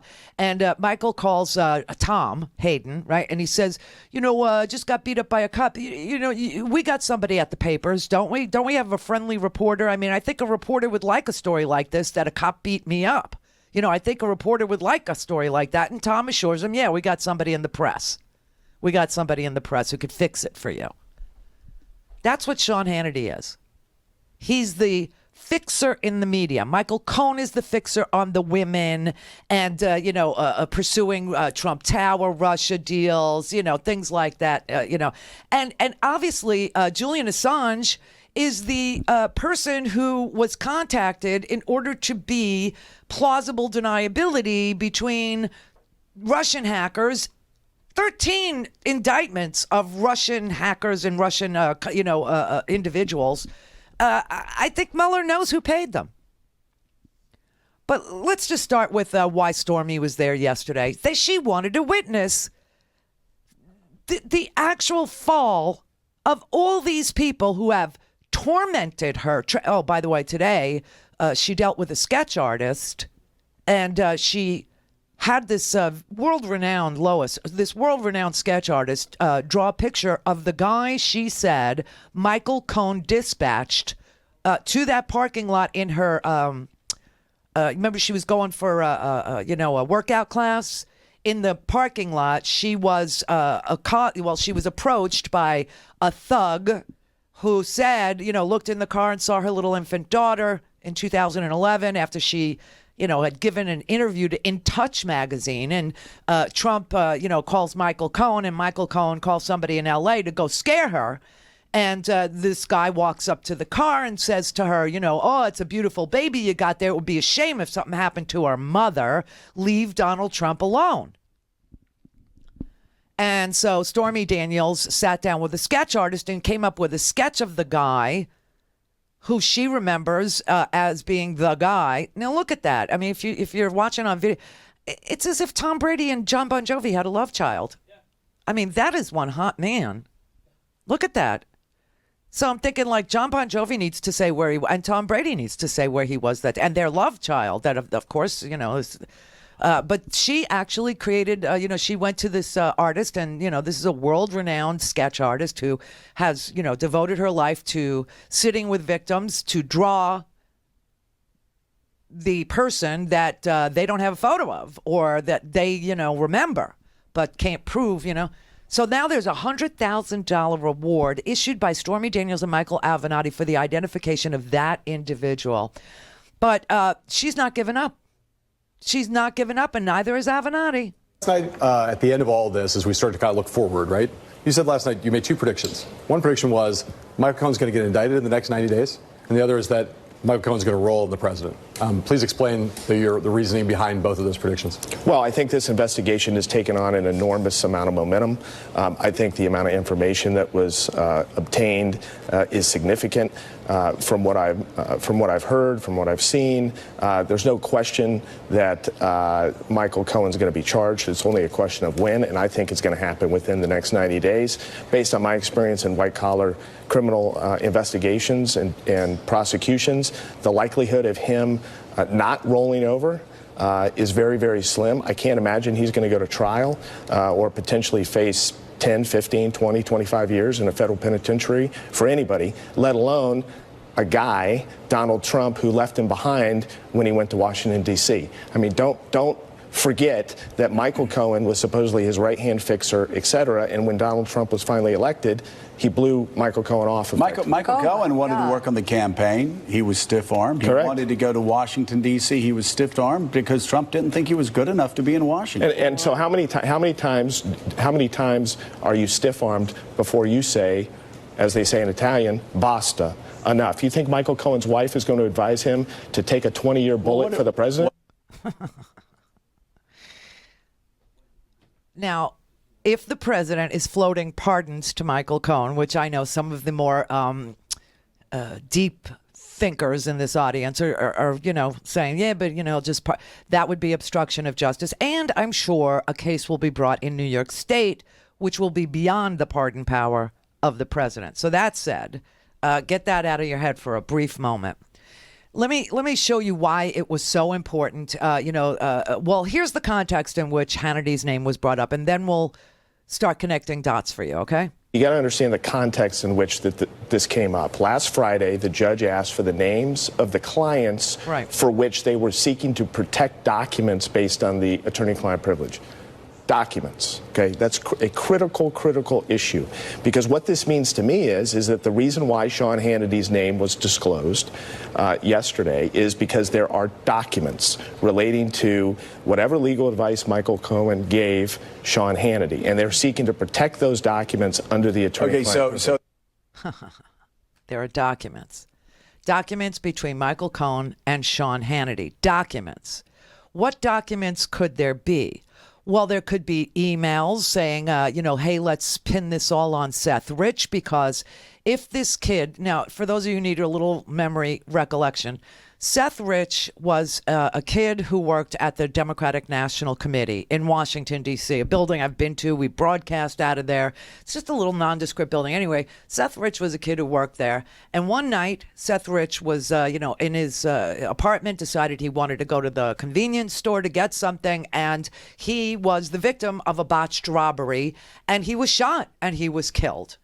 Well, I mean, literally within an hour, it started to appear on Fox News as a bombshell that Seth Rich was the disgruntled DNC employee.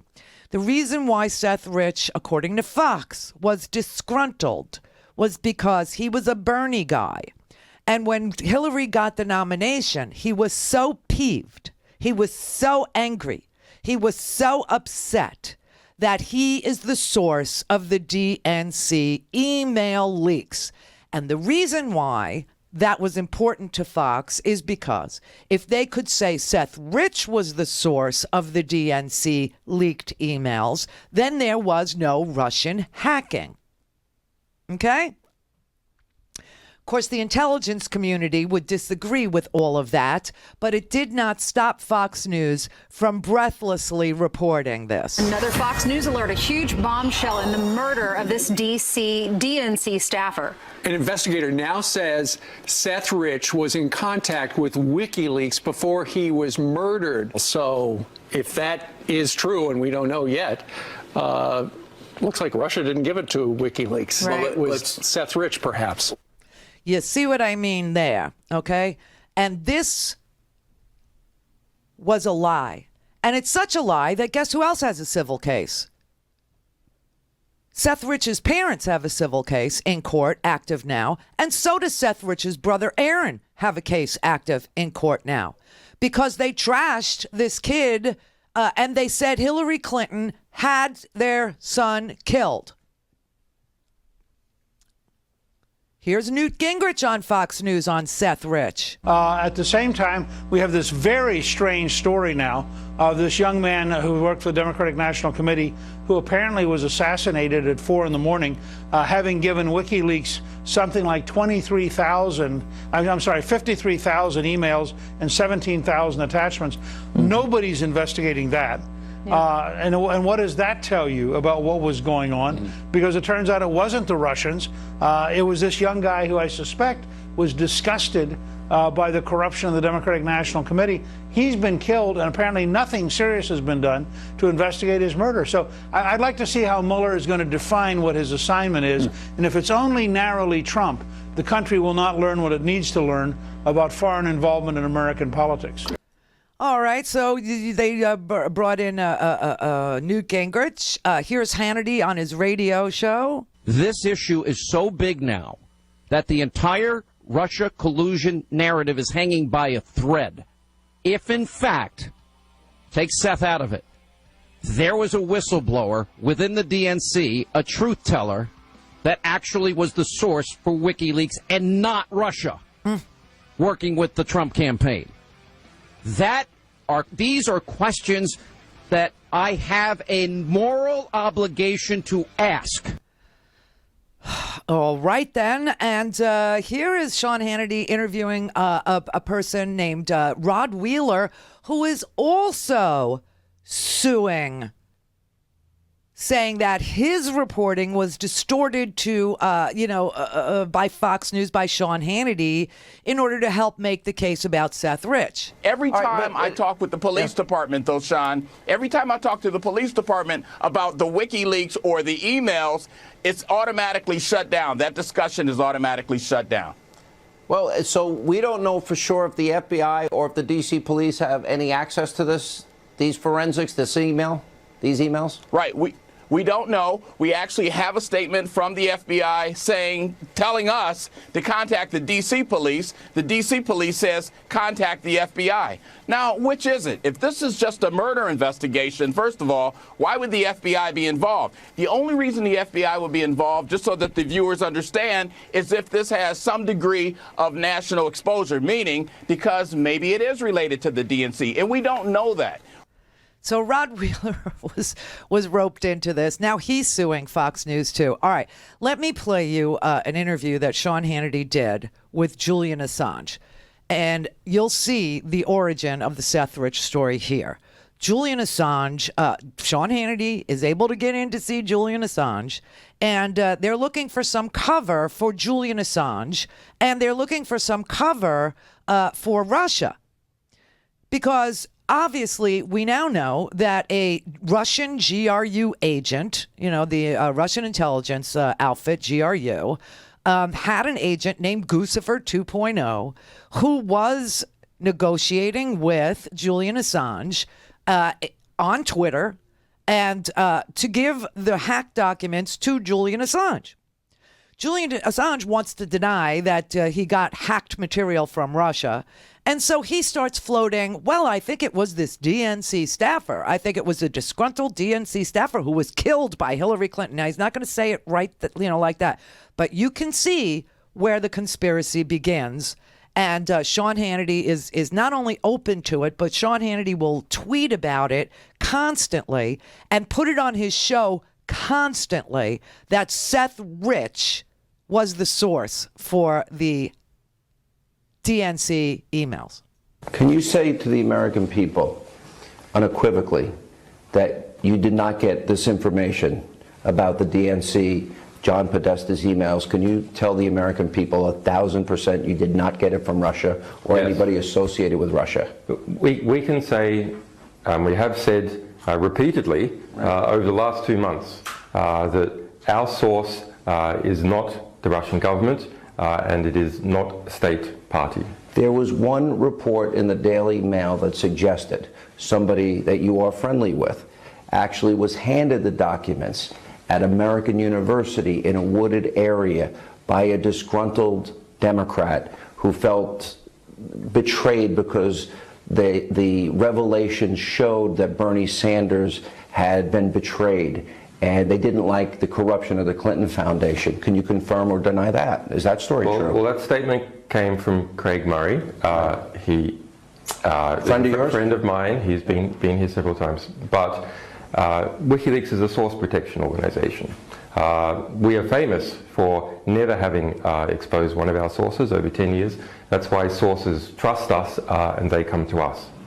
Okay, so he floats this story that a friend of his, friend of Julian Assange's, comes to London and goes into the Ecuadorian embassy and says, hey, I heard or I know or whatever that there was a disgruntled DNC staffer, Seth Rich, and he went to the wooded area behind American University. That's exactly where I lived.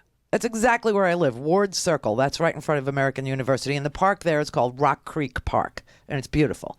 So he's suggesting that Seth Rich went into Rock Creek Park and handed over all the DNC emails for delivery to Julian Assange. This is how the conspiracy about Seth Rich began. And it began with Sean Hannity and Julian Assange.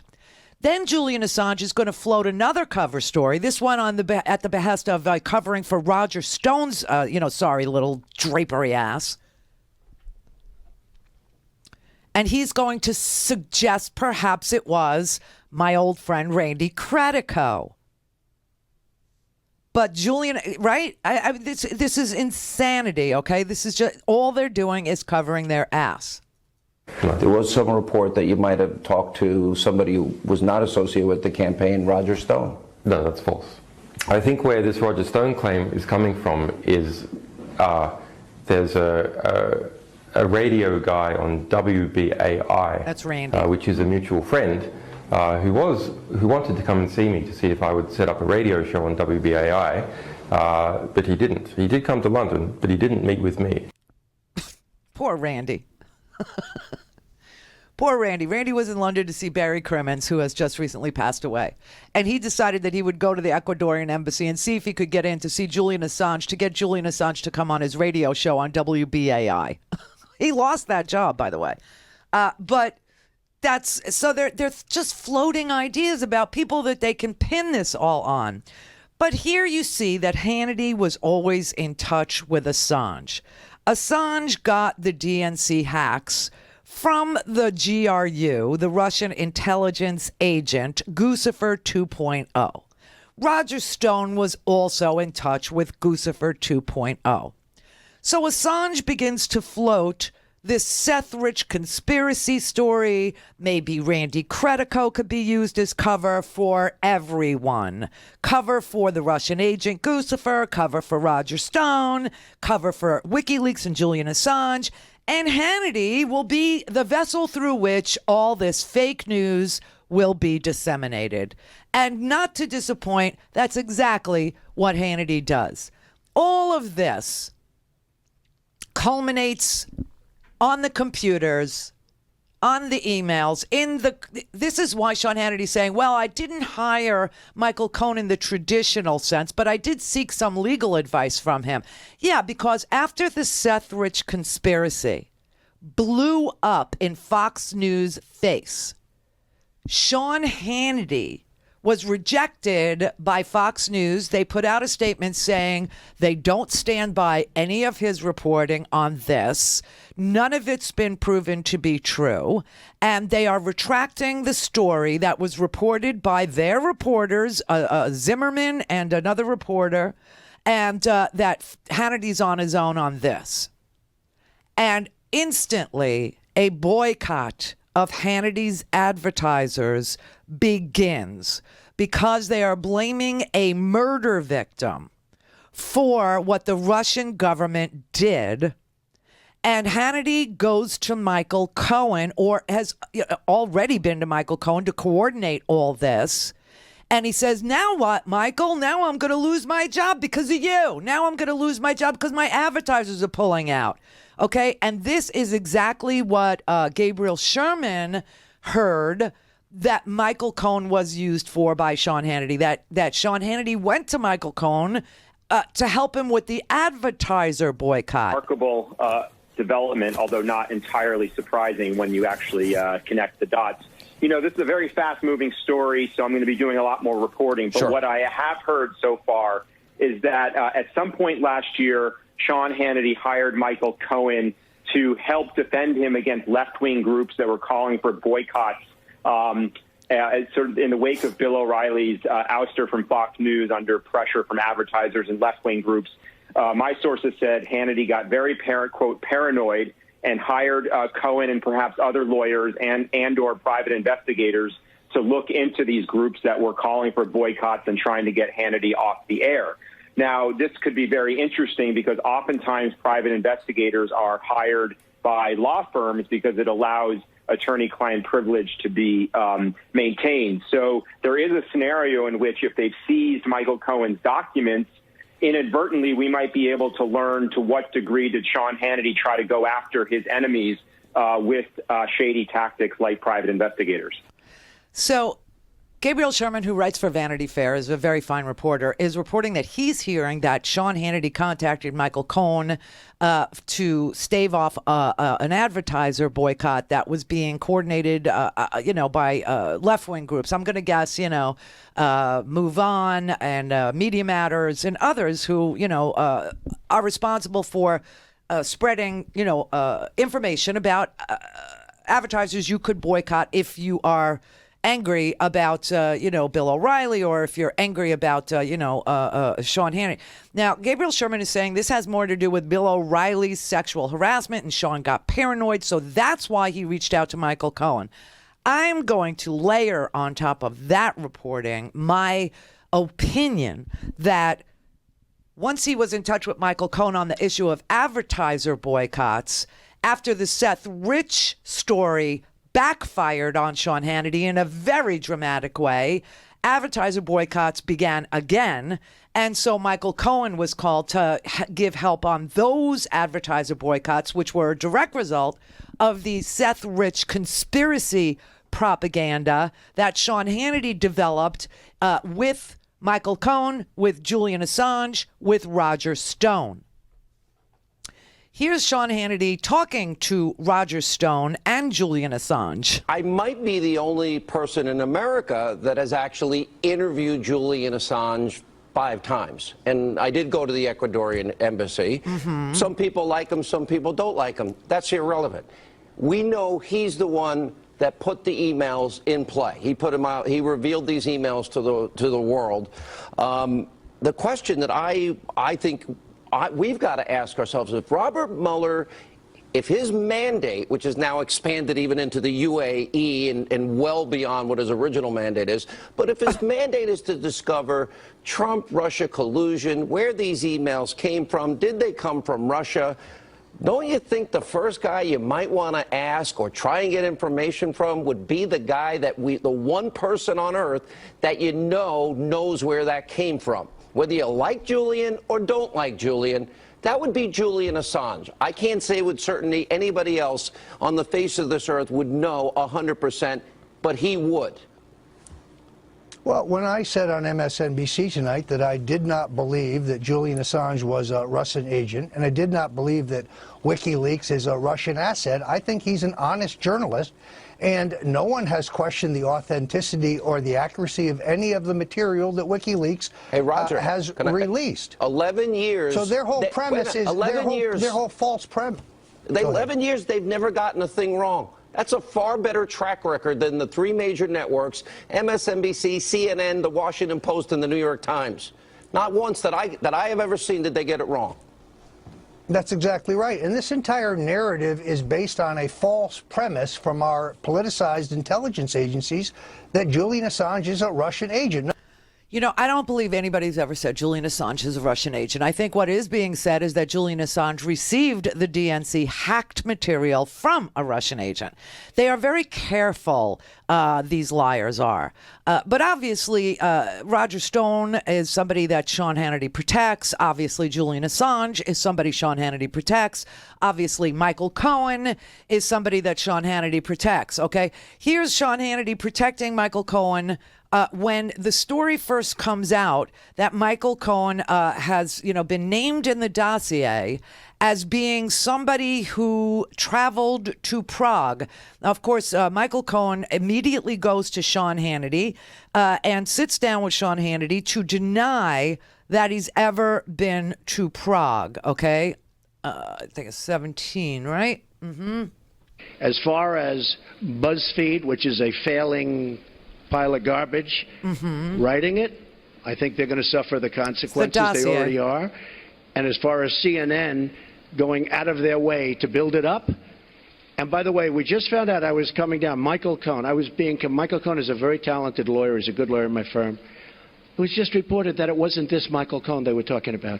So all night long, it's Michael Cohen. I said, I want to see your passport. He brings his passport to my office. I say, hey, wait a minute. He didn't leave the country. He wasn't out of the country. They had Michael Cohen of the Trump Organization was in Prague. It turned out to be a different Michael Cohen. It's a disgrace what took place. It's a disgrace. And I think they ought to apologize to start with Michael Cohen.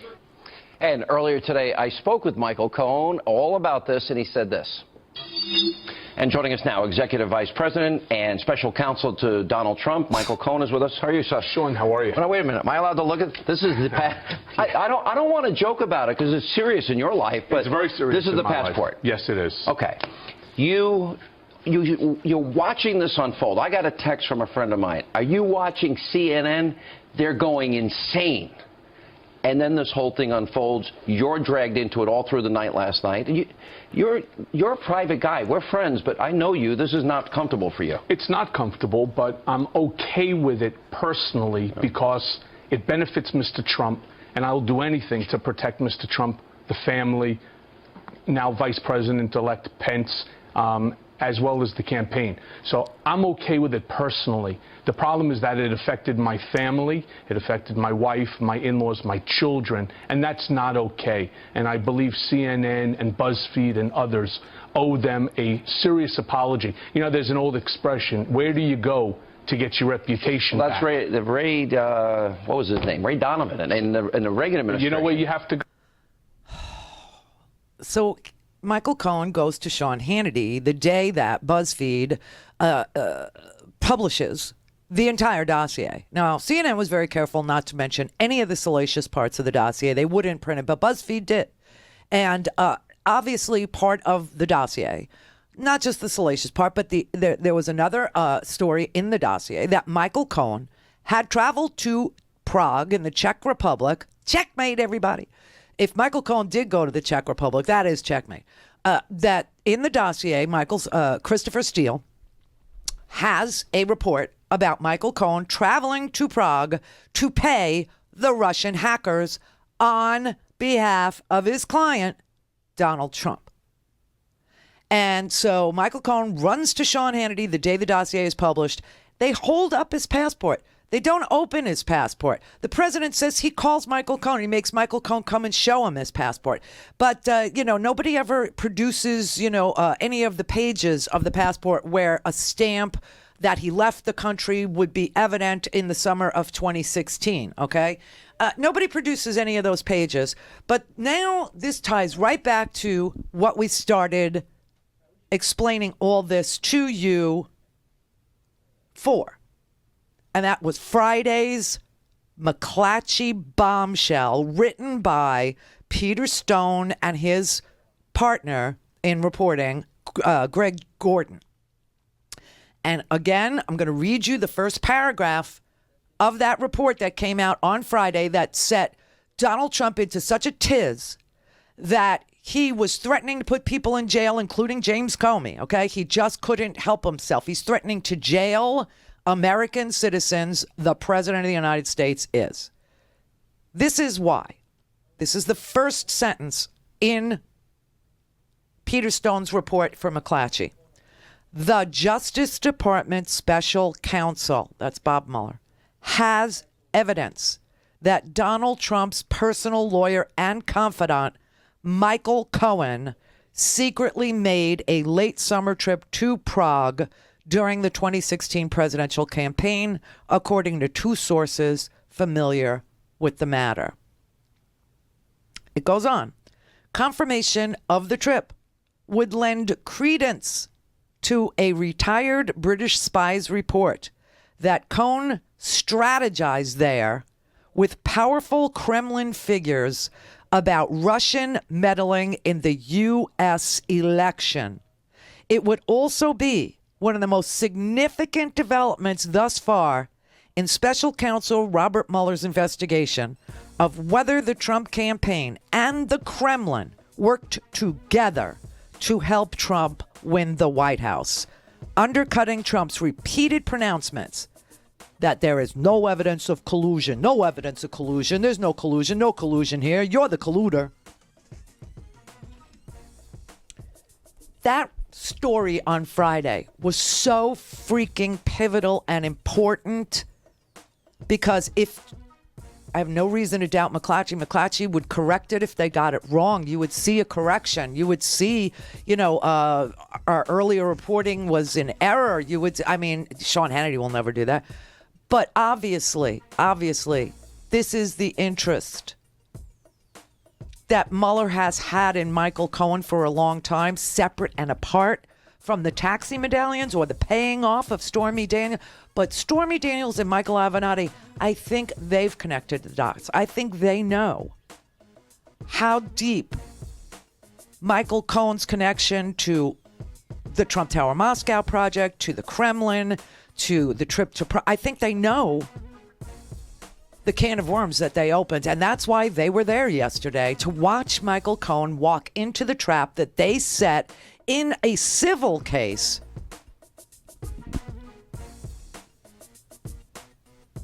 to catch Michael Cohen in the act of being corrupt. And it's going to lead to Michael Cohen's being indicted for criminal activity. We've already been told he's under criminal investigation, separate and apart from this evidence that Mueller may have. The Justice Department has evidence. This is how it's reported, that Donald Trump's personal lawyer and confidant Michael Cohen secretly made a late summer trip to Prague. The reason why it's alleged in the dossier that he went to Prague was to pay the Russian hackers. To speak to Randi, call now, you bastards. 561-270-3844. Hello. The Randi Rhodes Air Force. Now, the top of the hour on the Progressive Voices channel on TuneIn presents the Green News Report. New details coming to light about the growing tab for taxpayers when it comes to Scott Pruitt's travel and security. Federal watchdogs find EPA violated the law on behalf of embattled Administrator Scott Pruitt. Senate confirms coal industry lobbyist for deputy EPA chief. Global shipping industry reaches first ever agreement to cut emissions. Plus, tech giants Google and Apple go 100% renewable. All of those stories and more straight ahead from BradBlog.com. I'm Brad Friedman. And I'm Desi Doyen. Stand by for 6 minutes of independent green news, politics, analysis, and snarky comment. That's right, Donald. If it weren't for fraud, you'd have won California. You're as popular out here as bumper-to-bumper traffic caused by a mudslide caused by fracking. This is your Green News Report.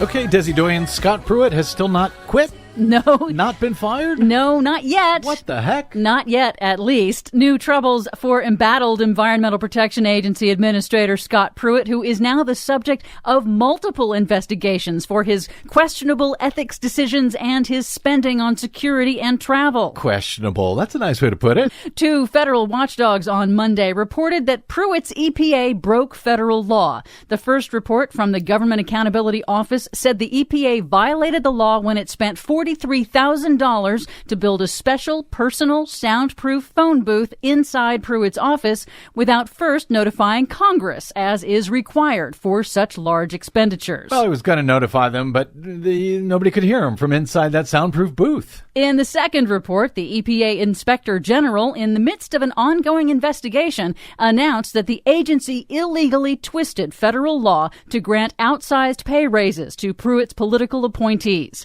Now, House Oversight Chairman, Republican Representative Trey Gowdy of South Carolina, and Benghazi fame, is also investigating Pruitt's unprecedented spending on his personal security as well. On Fox News Sunday, Gowdy suggested that he didn't find Pruitt's or the EPA's justifications credible. The notion that I've got to fly first class because I don't want people to be mean to me, you need to go into another line of work if you don't want people to be mean to you.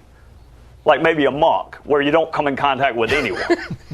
As Pruitt's scandals mount, Senate Republicans quickly confirmed Andrew Wheeler for the number 2 spot at EPA, meaning that the coal industry lobbyist and climate science denier would take over should Pruitt step down. Which one is worse, Scott Pruitt or Andrew Wheeler?